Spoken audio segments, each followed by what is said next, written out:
Hi, this is Frank Taylor with Nature at Your Door, and this is a special on-the-road episode with Nature at Your Door in Grindelwald, Switzerland. This episode will be all about tackling the high-altitude, physically and mentally demanding via ferrata of the Schwarzhorn. With the safety provided by harnesses, helmets, via ferrata apparatus, and cables, Julian and I, my good friend, are going to climb this via ferrata and show you how to do it. Julian is a former student of mine, and we have been adventuring for years. This is the mountain we're going to tackle today, the 10,000-foot Schwarzhorn above Grindelwald, Switzerland.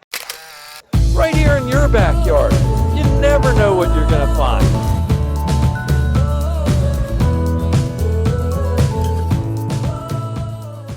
We took a train to Grindelwald and then took a gondola on a wire to this high elevation overnight restaurant at about 6,000 or 7,000 feet above Grindelwald itself. With comfortable bunk bed accommodations, great food, this lodge at a place called First was the perfect jumping off point for our climb tomorrow, and in the evening we enjoyed these views and hiking around the lodge at First itself. This lodge here at First, perched high up on this rock above Grindelwald, is such a fantastic place to begin so many hikes and walks. And this whole time you're in this panorama of the Jungfrau, Mönch, and the Eiger. They have some really cool walkways like this, so if you're not a climber, you can get to feel what it's like to be out on the edge of a mountain or on a cliff face. And so it was a lot of fun to just stroll around and take in the sunset with these fantastic colors. As the sun sets, everything lights up in this very, very special light. And again, here are vistas of the Jungfrau, the Mönch, and the Eiger, all over 14,000 feet. After a typical Swiss hearty breakfast, we make our way from the lodge and head out into the mountain and follow the marked trails up to the Schwarzhorn via ferrata. It was a considerable distance, so it was, I would say, several miles, and at times the trail was very, very steep. So after a couple miles and several thousand feet of elevation gain, we soon reached the start of the via ferrata.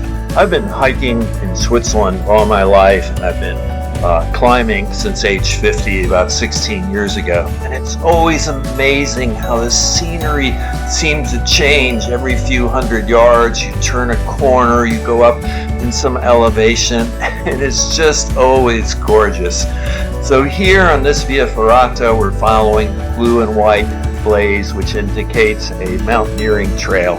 And we've got right to the point now where the chains and wire cables begin. So here Julian, wearing a helmet to protect from rock falls, begins to clip in with his via ferrata apparatus, which is essentially two bungee cords connected to two carabiner clips with automatic locks on them. And as you move up the via ferrata, you clip and unclip into the cables, always keeping one clipped in. And this via ferrata apparatus is connected to you with a climbing harness. So as long as you're clipped in, you will not fall off the mountain. You can, however, fall the length of the cable to the next stop, where the via ferrata apparatus will unfold like a bungee cord and hopefully save your life. So in a way, there's a little bit of a false sense of security that the apparatus gives. As we're climbing, we met another fellow climber. This is Tom, who's actually from Wales, and he entertained us with some Welsh and some Welsh songs as we made up, and we enjoyed having his company. As we climbed, we looked up and we could see more challenging parts of the via ferrata ahead of us. Via ferratas often include rock handholds, sometimes metal handholds, sometimes metal rings, sometimes wire cables to cross, and sometimes even ladders. And this via ferrata seems to have a mix of almost everything. Climbing via ferratas is absolutely one of my most favorite activities, and I train year-round, lift weights, and go on long hikes with weighted packs to prepare for climbing here in Switzerland, Italy, and France, and other places around the world. So the three of us continued up this route marked by cables that we followed and always clipped in at every point.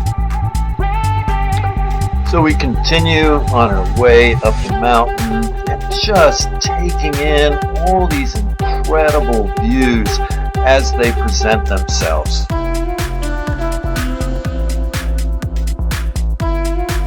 We look up and we can see the ladders, which are kind of a highlight of this particular Via Ferrata, and have some pretty challenging rocky climbs, big chunky handholds to get up to this point where we have to go over this very, very steep section that they've got laid out for us with these ladders.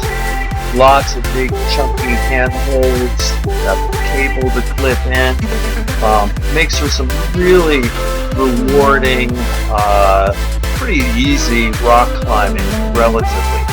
Those ladders are on 100% vertical. It's a 90-degree angle to the ground that's thousands of feet below us. And they're placed there because I think without them that would be a climb that would really require some skilled sport or free climbing with ropes and protection. What I love about the Via Ferratas is that you can go to these places that normally only very practiced, skilled rock climbers can do. These, of course, are not taken lightly. You should have a good head for heights if you're going to do this. I'm really comfortable out in these open places in the sky on these ladders. And it looks like there's probably a couple hundred feet of these vertical ladders. And we have to move from one ladder to cross over to the next ladder, holding ourselves in with a crooked elbow as we shifted our protection from one cable to the next cable. This is the part that really tested your sense of balance and height. And again, I have to say, I'm just really comfortable in this environment. I love doing this. This was highly, highly exposed, but really fun and exciting.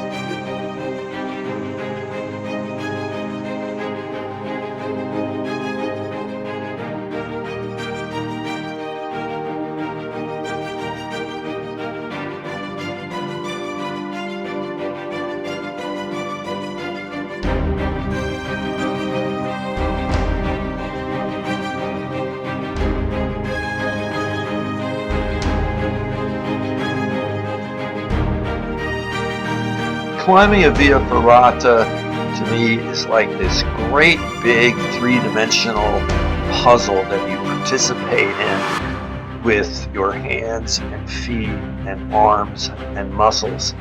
Each part is different. Each part requires a different problem to solve, and the terrain keeps changing, and it's varied, and how you respond to the terrain keeps changing as you move upwards and along the route that's defined by this cable. Always stay put.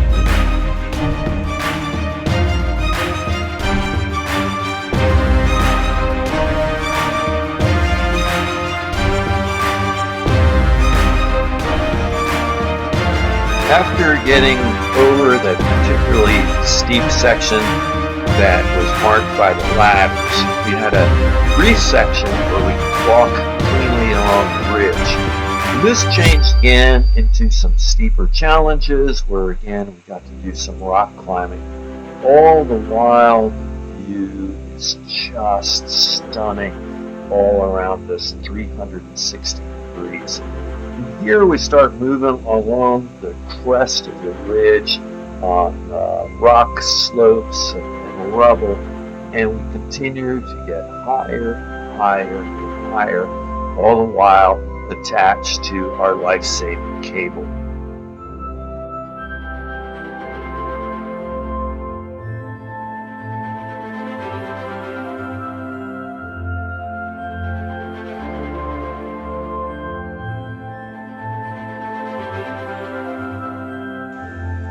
Here we're nearing the summit, and we've got a nice little rocky puzzle to climb and navigate as we move upwards.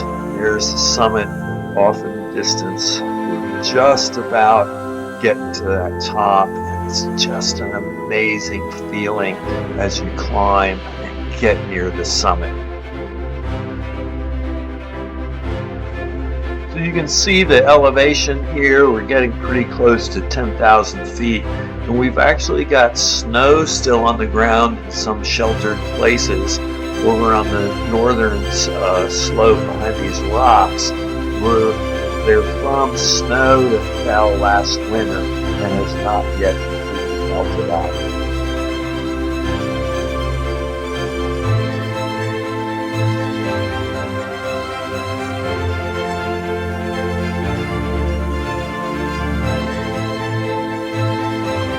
Here we are on the summit, and we exchange obligatory selfies and photos of us standing on the very, very highest point, the Schwarzhorn via ferrata. Just a fantastic climb, a fantastic place, some of the best views in all of Switzerland. It's just a really, really fantastic hike, climb via ferrata.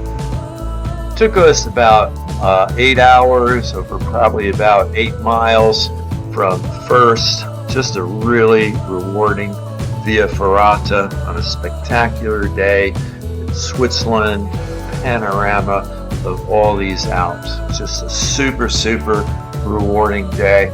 Hey, check out my Swiss playlist for more adventures like this. And remember, if you like what I do, please subscribe to my channel and give me a like. Thanks for watching this episode of Nature at Your Door.